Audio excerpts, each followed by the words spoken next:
Kez kelген turmušқа шыққан әйел адам не істеді? Қызмет. Дұрыс қой. Тұрмысқа шығып қызмет етпедім деген адамдар бар ма? Болмаса тұрмысқа шығамын да мен ештеңе жасамын, басып батырмын деп. Ондай болмайды. Біз тұрмысқа шығамыз, барлығымыз қызмет етеміз сол жанұяға, сол отбасына, иә.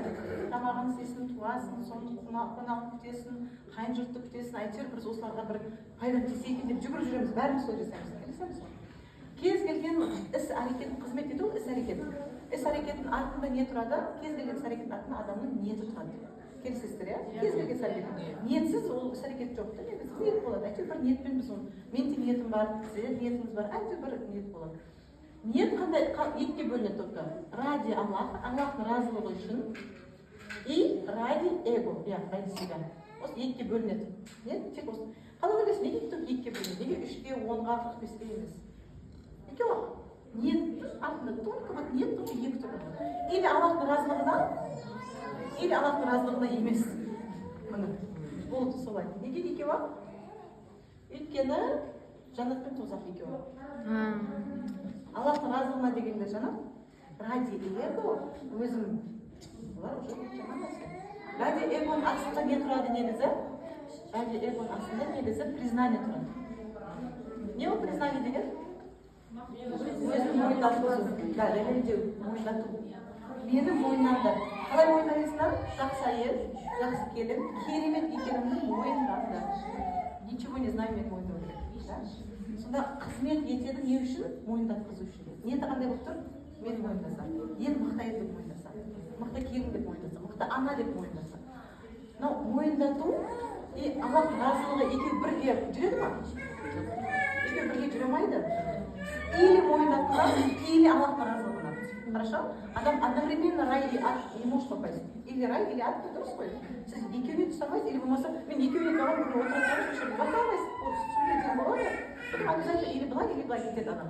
Дәл солай сіздің істеген іс-әрекетіңіздің артында әрдайым ниет или Аллахтың разылығына, или өзіңізді мойындатуға. Мен де мысалы мешіттерге жүремін. Или Аллахтың разылығына істеуім керек, или болмаса өзімді мойындатуға. Дұрыс қой, сондай ниет. Үйде тұрасыз, тамақ жасайсыз, или Аллахтың разылығына, или мыналар аузын жапса екен бүгін деп тамақ жасайсыз. Сондай да? Болмаса күйеуіңіз бір қонаққа барамыз, барғыңыз келіп тұрған жоқ. Қайын жұртқа бару керек, оны ол жерде қызмет ету керек, барғыңыз келмейді. Или Аллахтың разылығына барасыз, или осылар аузын жауып сөйлемесе екен деп ниет сондай да, екі ниет. Всегда екі түрлі болады. Ниет 3 түрлі, 10 түрлі болмайды. Өйткені тоғызақпен жанат болды екеуі. Или былай, или былай. Или былай болсын, или былай болсын дейді. Сол сияқты да бұл жерде. Признаниенің астында не бар? Не үшін әйел адамға мойындатқызғысы келеді? Қараңыздар, мойындату деген проблема ең көп әйелдерде. Еркектің мойындатқызу қандай? Ол көшеде мойындатқысы келеді өзін. Машинамен, бір күшті бизнеспен, ақшамен. Бірақ әйел адам мойындатқысы келеді. Бірінші қай жерден бастаймыз біз? Біз проблема іштен қой. Біз іштен бастаймыз. Қай жерден? Семьядан. Мойындаса күйеуім, оның туысқандары, бала-шағам, ата-анам, кетебі біз іштен бастаймыз. Еркек адамға іштен қызық емес, ол көшеден бастайды наоборот. Көшеде біреу мойындаса, оның ойы сондай, біреу көшеде мақтаса. Біз енді екі түрліміз ғой. Енді қараңыз, әйел адамға мойындату не үшін керек? Вот зачем вам это признание? Не қыласыз оны? Бәріміздің проблемамыз осы. Тек сізде емес, менде де осы проблема. Чтобы властвовать?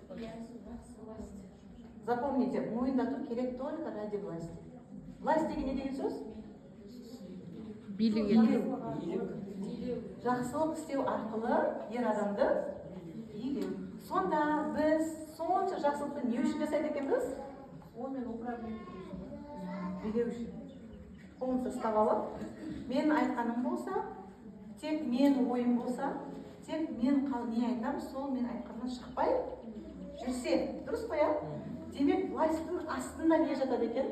Ең жаман нәрсе жатады властың астында. Я твоя госпожа, а ты мой раб. Сонда күйеуіміз біздің қолымыз астында тұрады. Мен де Аллахтың құлымын, ол да Аллахтың құлы, рас қой. Бірақ мен қызмет етемін не үшін? Сонда қызмет етудің соңында ниетім қандай болып тұр екен? Соны өзіме қол етіп алсам. Сонда бұнда күйеулер не істей бастайды? Әйелін сата бастайды, сатқызып көрсетеді. Жаман іс әрекетке барады. Көп неге?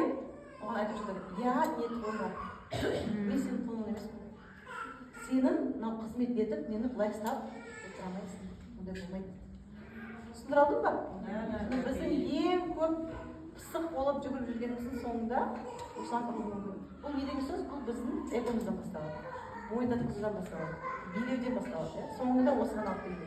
Негізі ниетті ашып қарасақ, ниет осындай екен. Өте опасный нәрсе. Білесіздер, мынау ширк қой. Өте опасный нәрсе. Аллах бәрін кешірім дейді, мынау опасный нәрсе.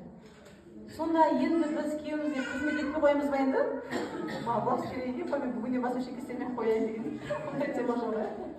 Біз қызмет етеміз. Біз барлығын жасаймыз, ол біздің міндетіміз. Мен де жасаймын, сіздер де жасаймыз, бәріміз қызмет етеміз. Бірақ қызмет еткен сайын өзімізді тоқтатамыз да. И даже бір кішкентай қызметтің өзінде тоқтатамыз. Шай құйып жатсаңыз өзіңіз тоқтатасыз. Не үшін шайды қоямын? Кім үшін? Болды. Өзіміз маған үйретеміз.